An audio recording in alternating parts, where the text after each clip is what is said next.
This is my daddy's station. I'm Pooh, classic radio like you always wished it could be. 101.1 FM, Eager. 101.1 FM is owned and operated by the Independence Foundation Trust as a non-profit community service. This is the Voice of Freedom.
You're listening to the Worldwide Freedom Radio Network.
You're listening to the Hour of the Time. I'm William Cooper. Ladies and gentlemen, I hope you have pen and paper. Tonight we're going to continue where we left off last night. And we're going to call this The Lost Light number 3.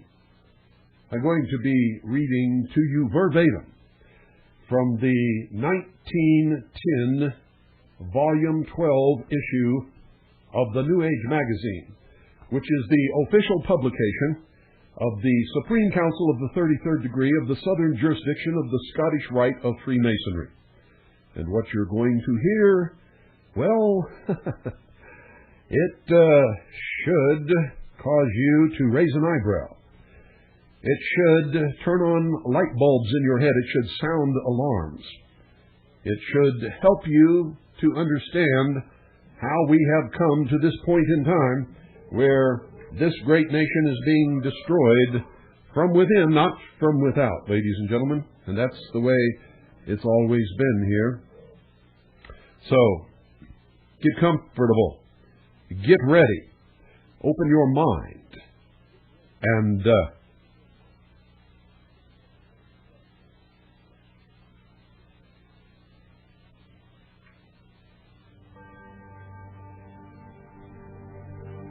And once again, the bell tolls for you. I advise you to listen.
The Spirit of God moved upon the face of the waters, and God said, "Let there be light." And there was light. Of those who look beneath the surface of the Masonic movement, it becomes clear that this great secret fraternity is an order partly religious and moral, partly mystic, which dates back to the dim past. Indeed, there are many who claim that its stream can be traced to the fountainhead of that great hierarchy, supposed to have had its origin in India, that land to which may be attributed so many of the thought motives that sway humanity. Remember, ladies and gentlemen, I'm reading from the 1910 Volume 12, January to June, New Age magazine, which is the official magazine of the Supreme Council of the 33rd degree of the Southern Jurisdiction of the Scottish Rite of Freemasonry. Soul knowledge is what the wisest of the world have ever been seeking, and it is what they will ever be seeking until our well-worn planet reaches dissolution. It embraces a realization of the deity in all creation and a recognition of the interrelation between God and man, and between man and his brother man. Therefore, this search stands back of all the faiths and religions, and many and devious have been the roads over which the seekers have passed, each choosing the pathway best suited to his nature. For their particular glimmer of this great light, many have laid down their lives. Because of their longing for this inner vision, many have abandoned the world and lived in monasteries or deserts, or have isolated themselves in mountain fastnesses. It matters not whether we examine the records of pagan or Christian countries. Everywhere we find mention of these mystics, visionaries, dreamers, who have counted the pleasures of life as dross and the hidden truth as all in all, and have groped on wisely or blindly, as the case might be, in their quest of this science of the soul. There is no doubt that but each religion caught some of the light, and with it kindled its individual torch.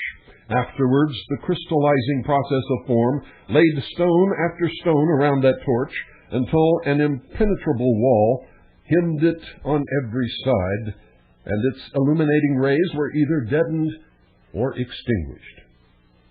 As we pass in review all the beliefs, facets, denominations which have arisen and waned, we know that the way of each was too limited, and the man-made dogma more prized than the spirit within. Thus, as we move back through the ages, granting the good here and the pity of it all there, we stand at last before the fountainhead, the great wisdom. It limits neither breadth nor scope of any man. It allows to everyone the fullest soul development of which he is capable. Following it, all must grow. This ancient theosophy may be regarded as the source of God knowledge and of soul knowledge. From it extends the chain that can be followed link by link through all the religious creeds, humanitarian movements, and secret societies. It is the sacred bond connecting one with another, beginning with the spiritual hierarchy, considered by students of the Orient as a grand communion of perfect souls. This great wisdom has flowed steadily on. From it have come the sons of God, the saviors of the world. And ladies and gentlemen, that will give you some indication of what they believe themselves to be, and why they believe that it is them that must decide the future of all humanity, and not us, whom they call the profane. I continue. These progressive ones have been the founders of all religious belief, and the reason of its diversity lies in the fact that the inner secret has been revealed only so far as the receiver could understand. We find Christ stating to his apostles, I have many things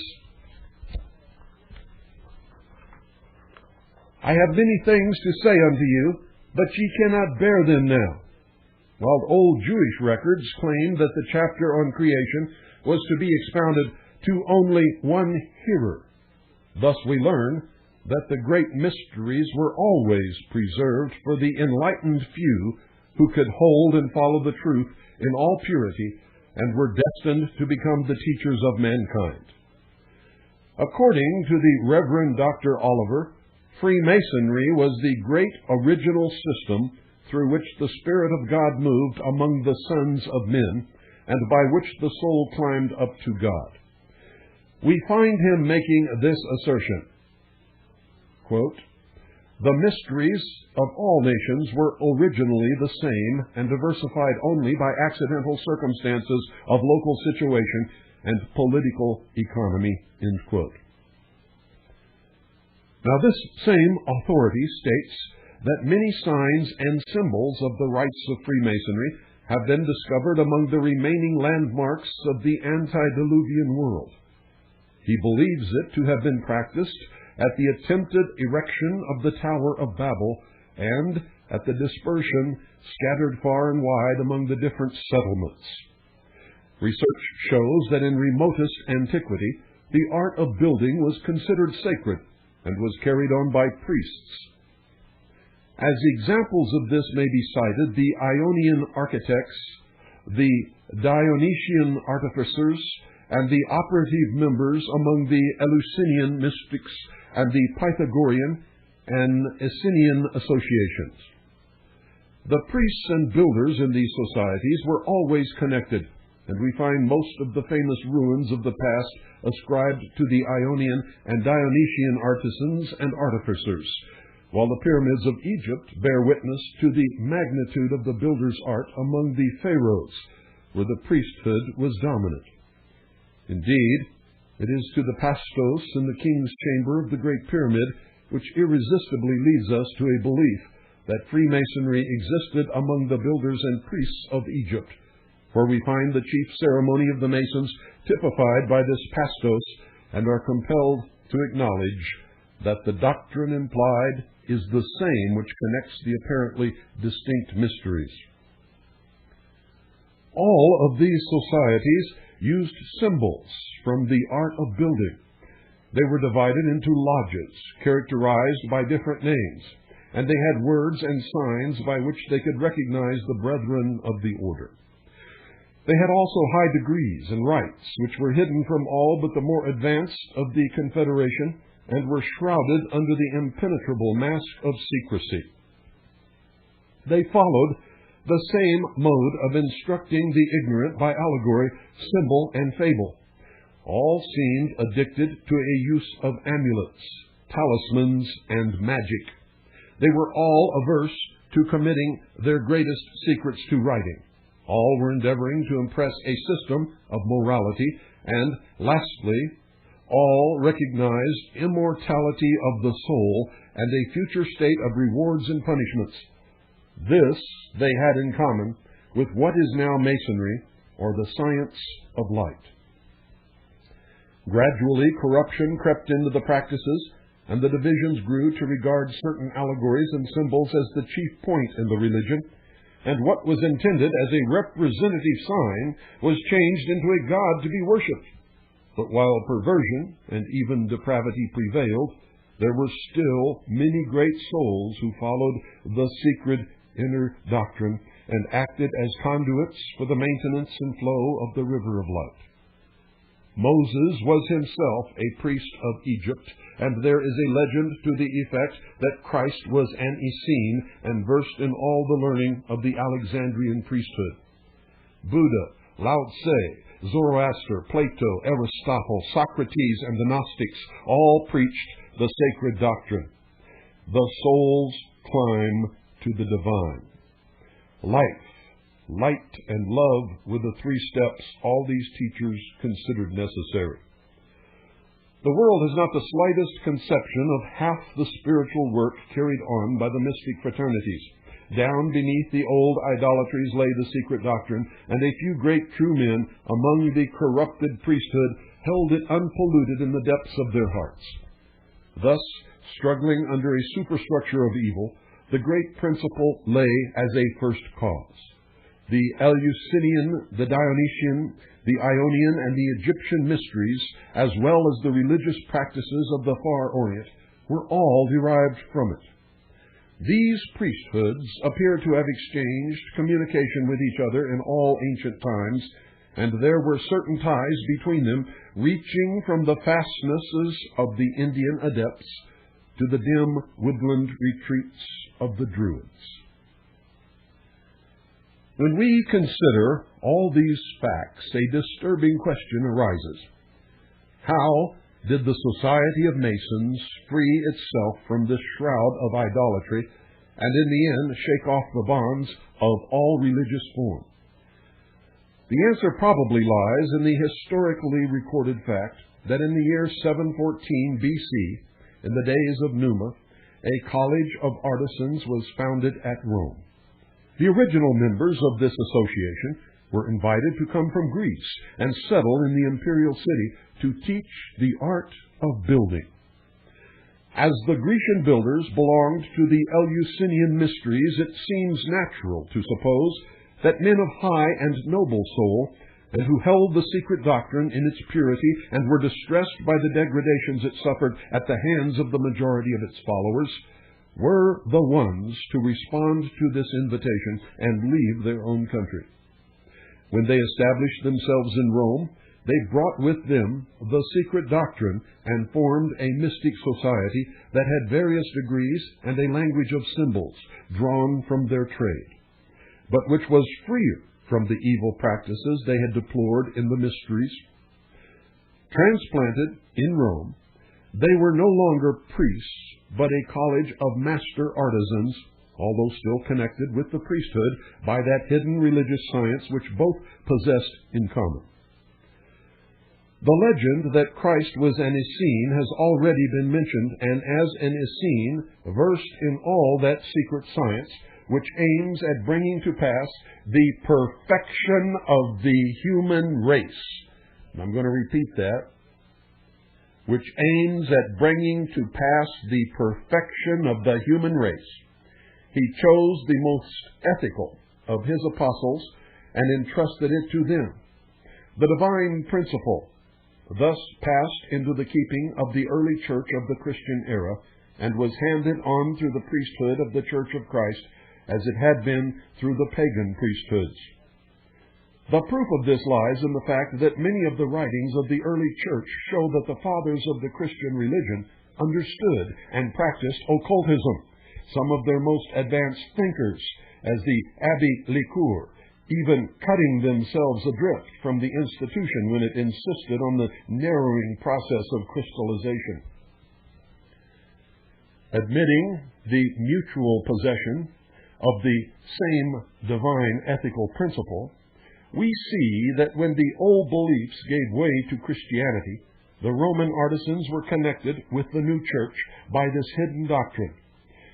Through the early ages of Christianity, we find traveling architects and builders who moved from country to country to erect the great religious edifices, and these wandering artisans were the descendants of the college founded by Numa. They called themselves traveling Freemasons. Today they call themselves fellow travelers. Now, many authentic historical statements prove that these guilds of builders in the Middle East carried on some secret religion as well as their trade, and were connected with the Christian church up to the 13th century, when the narrowed dogma of the ecclesiastical body and the persecutions of these differing in tenets led the Guild of Masons, then becoming speculative instead of operative, to throw off the bondage of the church. Most authorities believe it to have been at this stage in its development that the great secret fraternity adopted the name of Freemasons and became a moral society instead of a band following a particular craft, while at the same time they retained the symbols of the trade they no longer practiced. It is proved beyond any doubt that the Emperor Rudolph I, in the year 1275, authorized an order of non-operative Masons, and in the century following, many brotherhoods of the same kind were legally established. The most generally accepted opinion is that the present body of Freemasons, which is less mystic than formerly, was rearranged in the year 1717.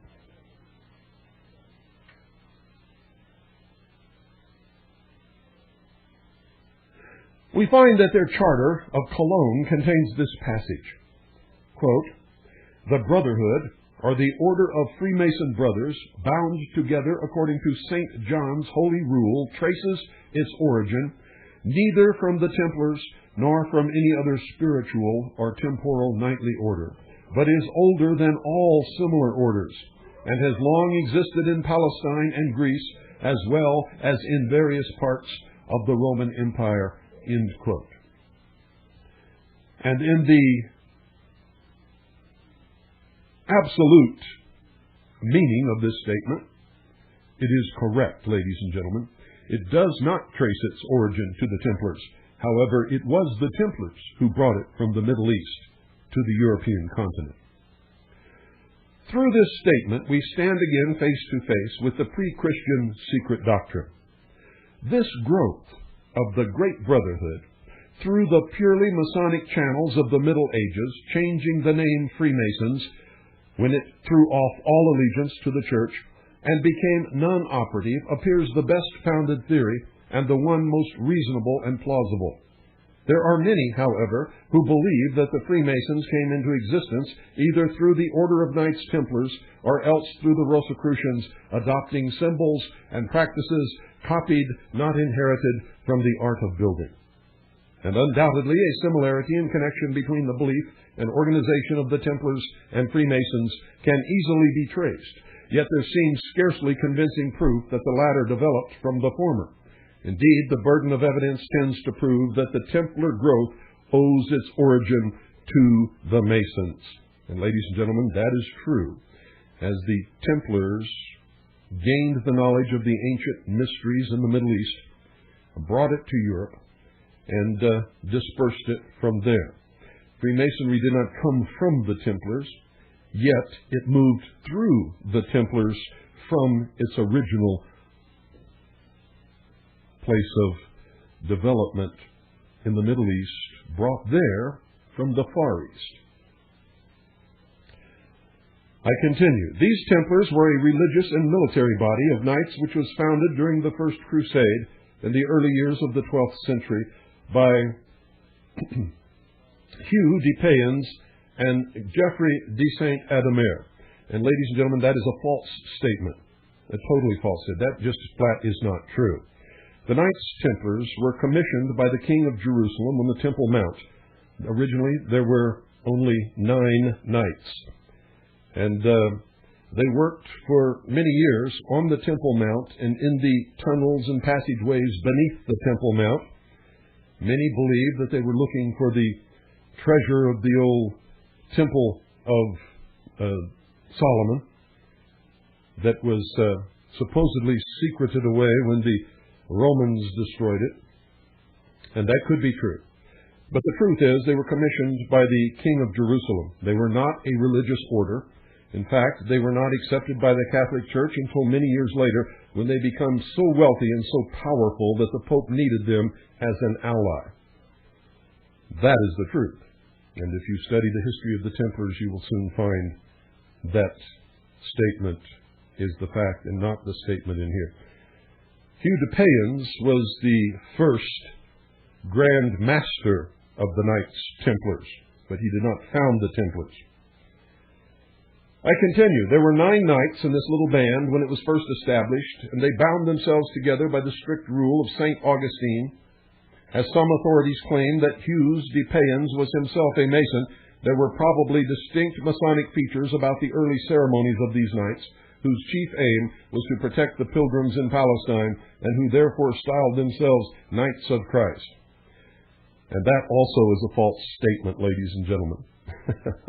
They had nothing to do with the church until the Pope summoned them and commissioned them to protect the pilgrims on their way to Palestine, which the Knights Templars seldom, if ever, did, ladies and gentlemen. Instead, They engaged themselves in battle, and at times were even allies and confidants of Saladin, who was supposed to be the Muslim enemy of the Christians in the Middle East.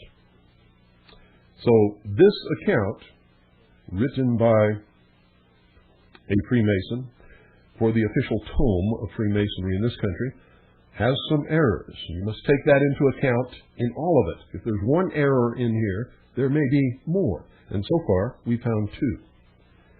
I continue. At this point in the Templar history, we must once more turn to that legend which claims that Jesus the Christ was an Essene and versed in all the mysteries of the Alexandrian priesthood.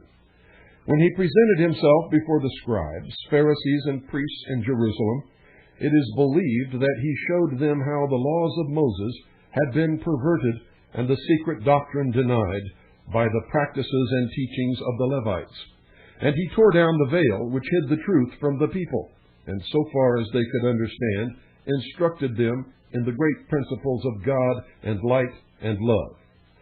Then, choosing the most trustworthy and advanced of his apostles, he committed to them what the masses could not comprehend, the secret doctrine, and placed them under his beloved disciple, St. John. So runs this Christian legend. And that is not true either, ladies and gentlemen, because he placed them, according to the church, under his apostle Peter, if you'll remember correctly. Now, all through this, there's one thing that you should have already understood. Freemasons are not Christians. Not one Freemason in this world is a Christian if he follows the teachings and doctrines of the Freemasonic Lodge. Now, he may be a member of the lodge in the lower degrees and still go to a Christian church and consider himself to be Christian if he has done no studying of the symbols or the lessons that are taught in the lodge and is just there for material benefit or for comradeship, as some of them are. The true understanding lies at the highest degrees. And, of course, this was written by a very highly degreed member of the southern jurisdiction of the Scottish Rite of Freemasonry. I continue. St. John was the one apostle who never left the East, and his small band of followers kept the doctrine and initiation that had been entrusted to them by the great Master in all purity and wholeness, such as was not to be found in the teachings of the other apostles. And that is where the fraternal organization of St. John of Jerusalem comes from, ladies and gentlemen, and at times Freemasons will call themselves followers of St. John. And when they do that, you mistakenly interpret it as a declaration of Christianity. But I assure you, it is just the opposite. Now, once again, I want you all to understand, I don't care who you are. I don't care what religion you practice at all. I believe in freedom. And I believe that your ultimate judgment will be by God, not by me. Judge not, lest ye be judged. My beef is with the lies and the deceptions. My beef is with the manipulations. My beef is with the coming enslavement of the human race by these people in order to reach what they believe is the perfection of the human race and the preservation of the natural resources of the world. Most of these are just excuses for seizing the reins of power of the world and taking over, if you will. It's the same old battle that's always been fought throughout the history of the earth. Only there's more deception today than there ever has been in the history of the world. And there are more so-called educated people who are dumber than the dumbest serf who ever lived in the Dark Ages when it comes to this battle.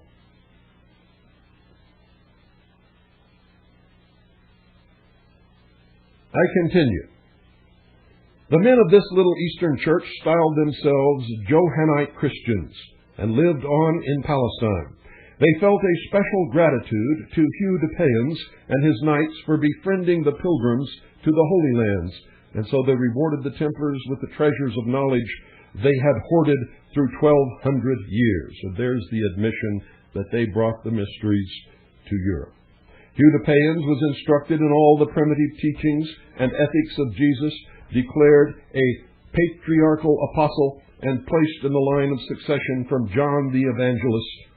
And it was these degrees of initiation and rules of the temples which brought the famous and terrible persecution upon the order 2 centuries later.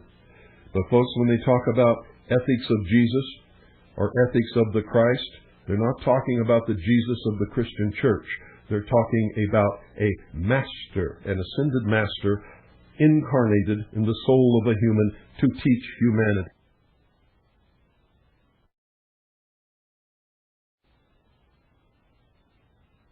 It is not that Jesus and not that Christ that these people are referring to.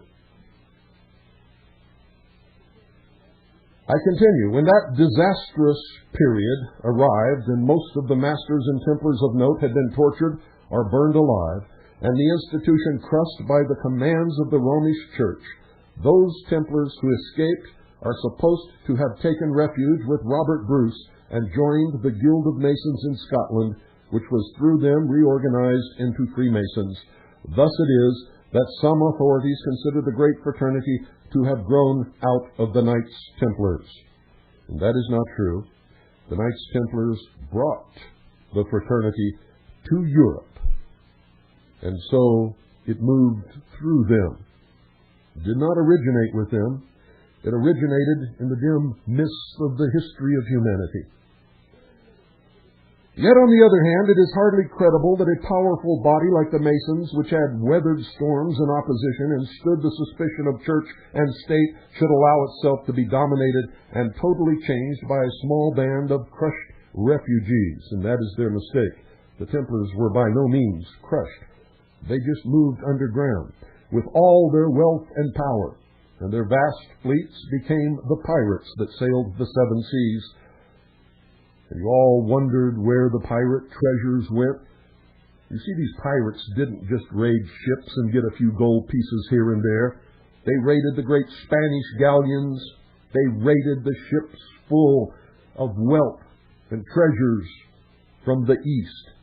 They measured and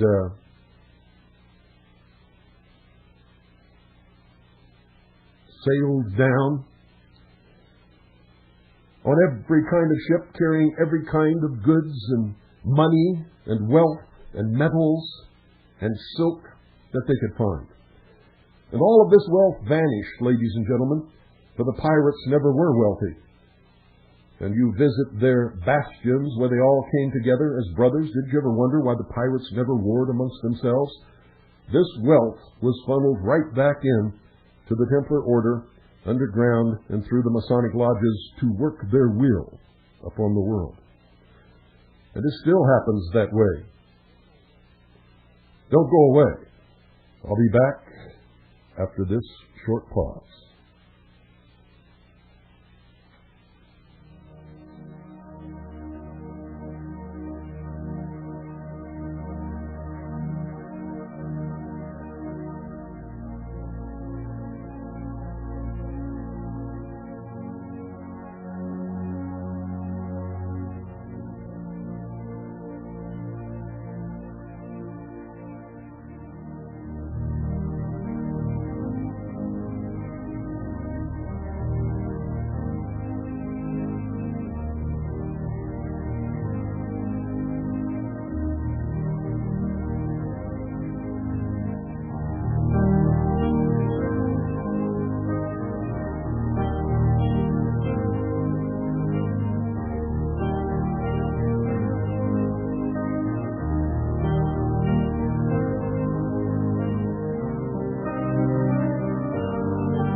Now remember, ladies and gentlemen, if you go to your uncle or your brother or your father or your grandfather and ask them about the truth of these things.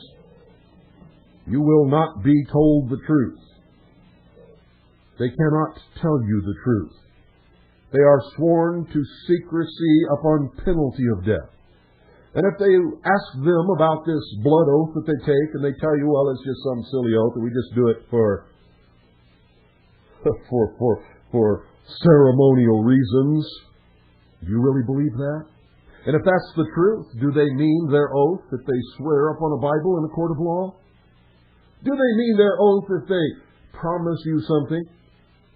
Or if they swear to you that something is true or false?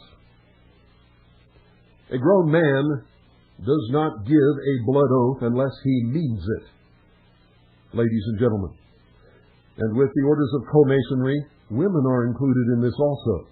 The Order of the Eastern Star and many others. So don't expect them to tell you the truth. They cannot. They cannot and will not. Yet they have written it over the years, and I have slowly but surely exposed it to you in their own writing, in their own words, over the years. These people are by far the greatest group of chronic liars that have ever lived upon the face of this earth. Manipulators, deceivers. And who is the great deceiver?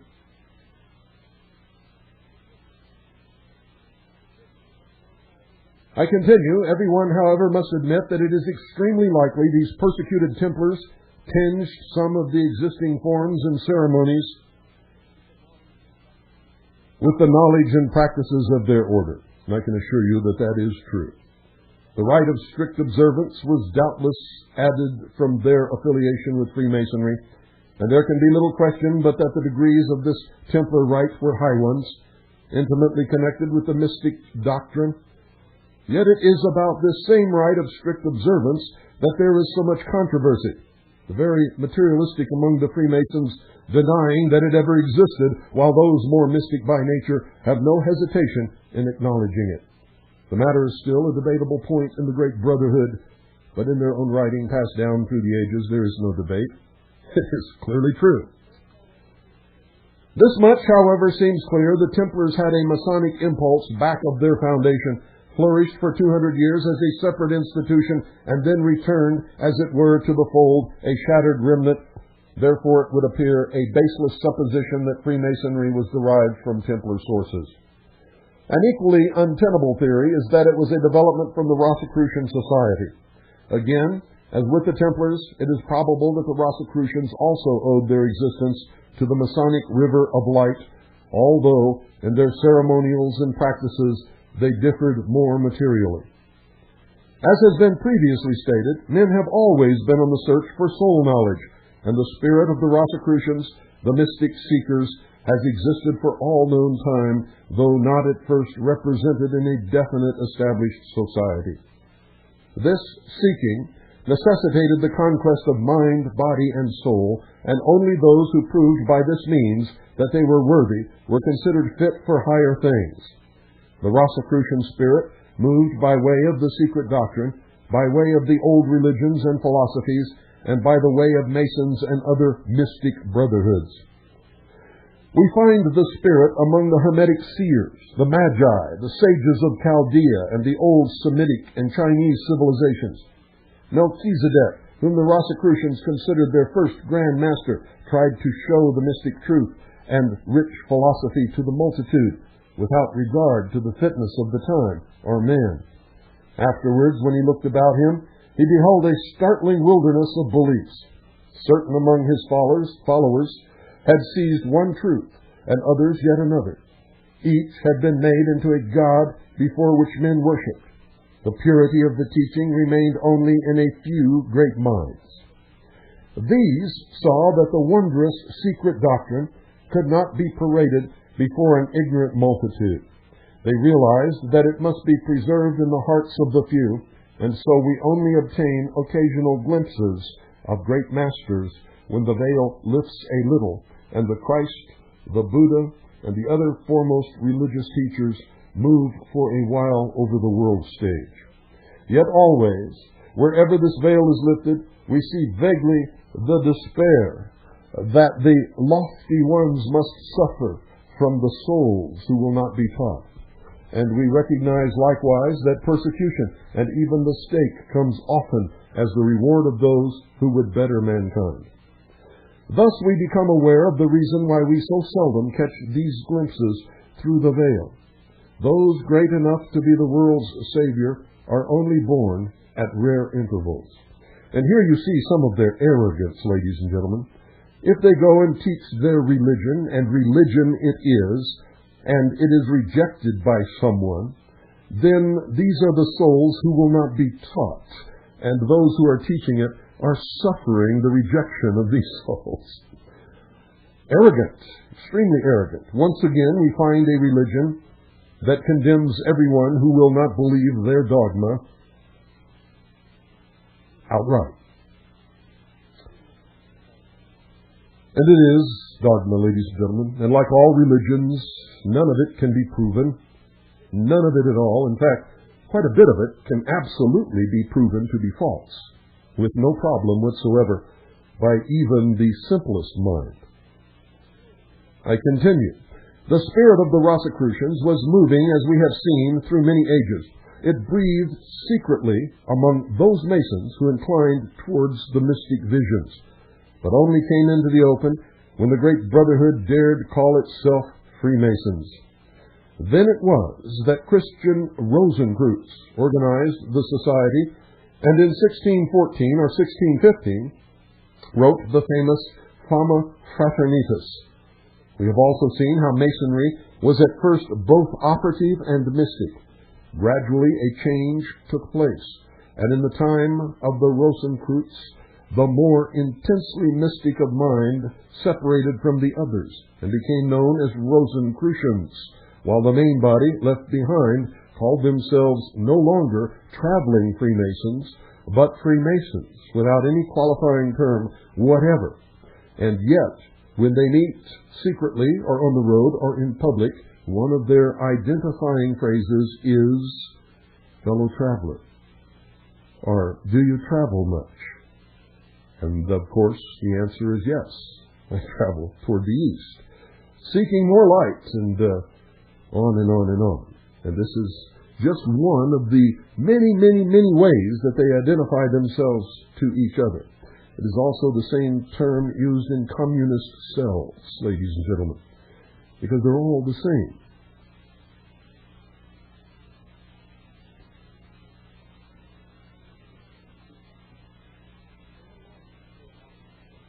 They had lost their operative basis and became almost entirely moral and speculative, and a little later we find the Rosicrucians uniting with them by means of the secret hidden doctrine and belief in the higher initiation which both societies held in common.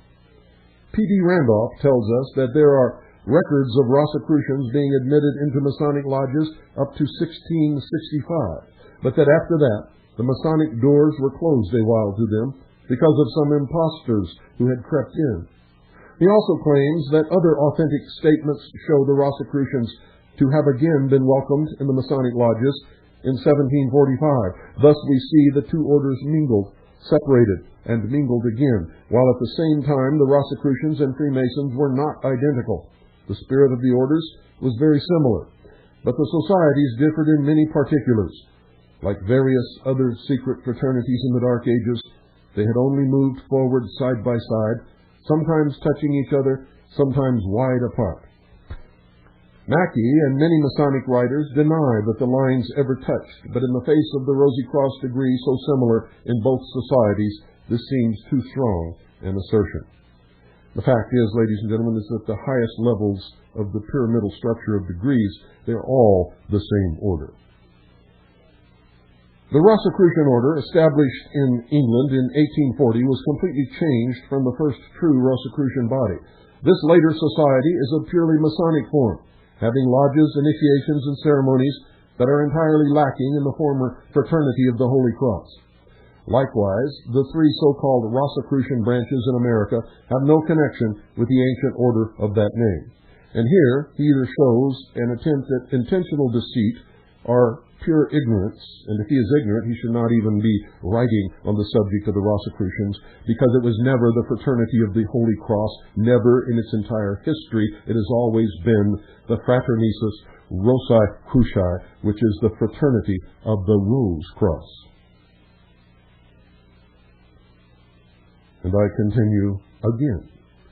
The early Rosicrucians had no ceremonials and formal initiations. They claimed that the kinship of spirit needed no grip nor sign nor symbol to make its existence known to one of like mind. The society also admitted women to a membership on equal terms of respect. Therefore, the difference between Freemasons and Rosicrucians is clearly to be seen, although the mainspring of the great secret doctrine brought both into being.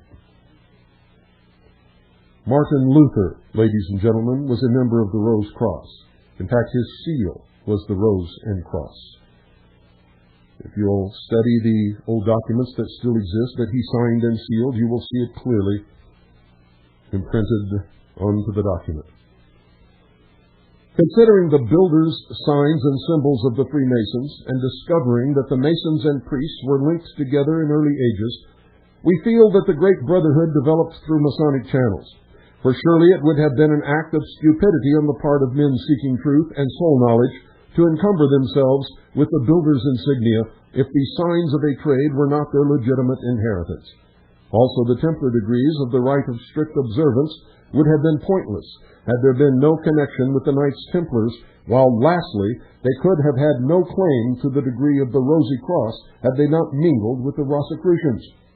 Undoubtedly, these men of lofty intellects would never have stooped to what would have been meaningless and absurd. So we may conclude that the signs, the symbols, the rites, and the ceremonials of the Freemasons are but as growths on the brink of the mighty Masonic stream as it followed its underground course through the Dark Ages. Each has its root in some old truth concerning the deity, nature, or man, or else represents some channel through which the river of light has moved with a steady, resistless flow towards that grand soul knowledge and the brotherhood of man. Emerson says, to every one that reaches toward the light, God has a select family of sons scattered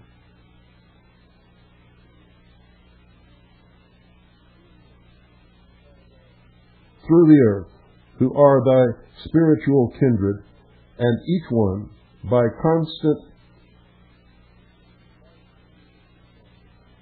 device to the inward law, is weaving sublime proportion of a true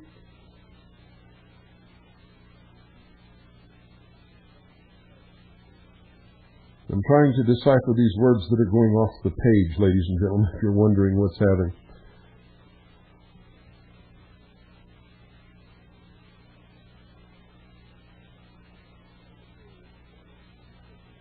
Of a true monarch in soul. The mighty currents of the secret doctrine come from the dimmest recesses of the past and bear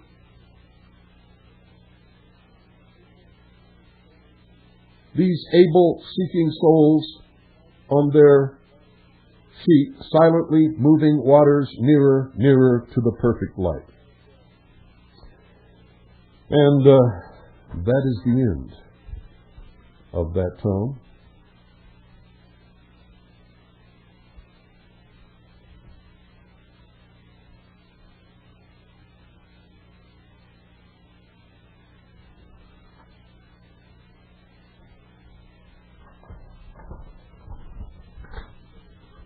Also from the same issue.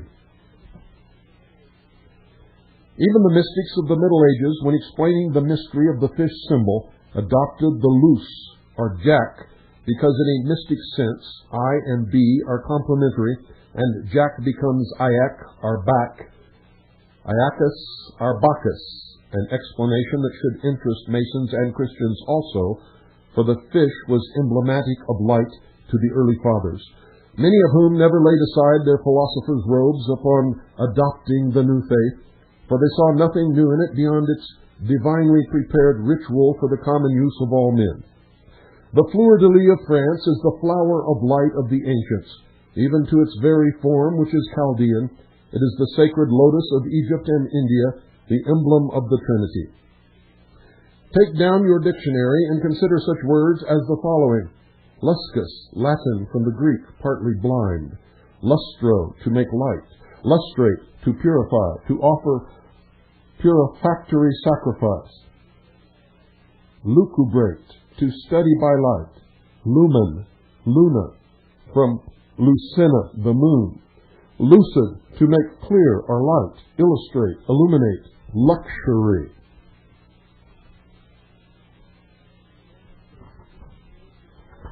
The ramifications of these words is well nigh innumerable. The Latin word lumen, or luna, alone is the root of many coined words in which light is involved, such as the word for lamp. The apparently haphazard selection of examples given should demonstrate the remarkable ancestry and kinship of the Masonic hail. Without further citation, but lest we may lose sight of that which we hail or conceal, let us lucubrate a bit over the philosophy of light as known to the ancients. Deity was conceived to be omnipresent. In the smallest as well as in the greatest of creation, His Spirit or divine fire, force, or whatever it may be called, filled the receptacle to the brim. The entire universe was thought to be immersed in the divine essence, as it were, much as we are immersed in the ether. This conception of God was called Brahm by the Hindus and Abram by the Arabians. The Hindu priests were called Brahmins, or priests of Brahm. The Latin priests were called Flamens, deriving the term from the same source as lumen, probably. Flamen and Brahmin are identical terms and cognate. Even in symbolism we find lion, the symbol of strength, traced through Latin and Greek Leo to Hebrew, Egyptian, and Coptic sources, called by the name Hor, or Har, light in Egypt, because it was the symbol of that god, the symbol of the sun, Ra, or hour. If now we consider why priests were called Brahmins in Egypt, we find that Brahm was born from the same brilliant egg of gold that Phra, or Ptah, the Egyptian creator, emerged from. Frey, or Phra, was the creator who emerged from the egg laid by the serpent Neph, American Maya Can, K-A-N, and was colored blue, being girded around the middle to represent the heavens and the earth. This legend, well known to Masonic students, depicts the creation of man himself from his embryonic stage in the human egg until he has passed through the evolutionary stages of insect, reptile, and the like to that of the human being who emerges from the waters and breaks the shell. Wherever we turn in the realms of mythology, etymology, religion, or mystery, we will meet with this same injunction, know thyself. The ancient mysteries as well as the modern were designed with that purpose in view. To bring the candidate to light in the temple of light was to elevate him to the plane of El. And if you've studied the Bible, you should know who El is. Shouldn't you? So their goal is to become God, as I have always told you. Look within your heart, ladies and gentlemen. Ask yourself, are you God? Are you ever going to be God? I'm going to tell you right now, the best you could ever hope to do is to lead a good life and help other people and try to make the world better for those who follow. If you really think that you're God, make me a universe, one better than this one without pain and suffering and wars, one without bigots and liars, one without conspirers and complainers and loafers and welchers. Make me that universe. Show it to me. And then and only then will I believe that you are God or can ever become God. I remember watching on television Shirley MacLaine spinning around on the beach with her arms in the air, declaring, "I am God! I am God! I am God!" She was younger then, didn't have so many lines in her face, wasn't facing the pain in her joints and the mysterious little twinges and quirks of old age, and her hair wasn't falling out then.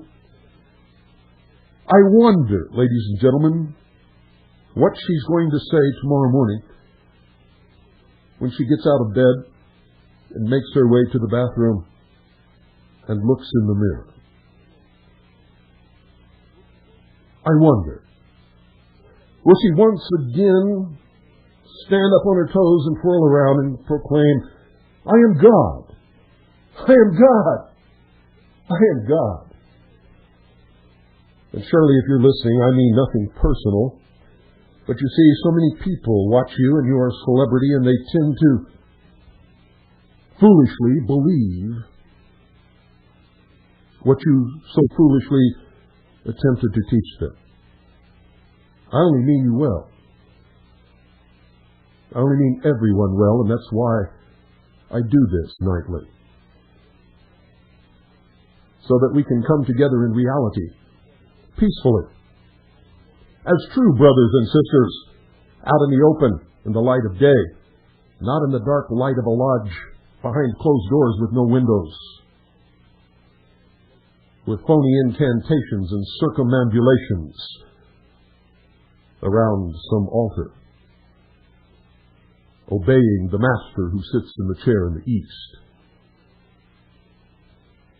No, I want a world of real light, sunlight, and truth, and real brotherhood, free from the lies and deceptions and manipulations of those arrogant men who have fallen into the deception of their own conceit and believe that they are the masters of the rest of us. Good night, ladies and gentlemen, and God bless each and every single one of you.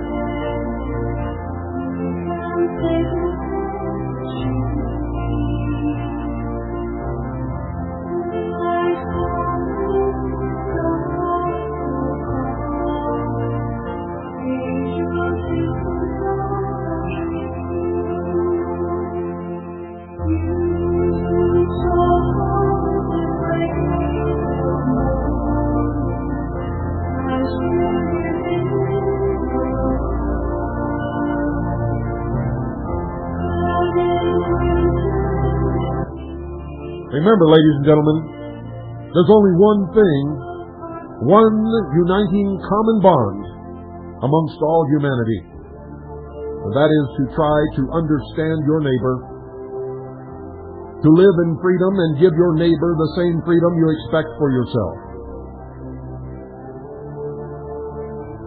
and to be willing to die for that. For if you're not, you will not long possess it, and you can never aspire to have it.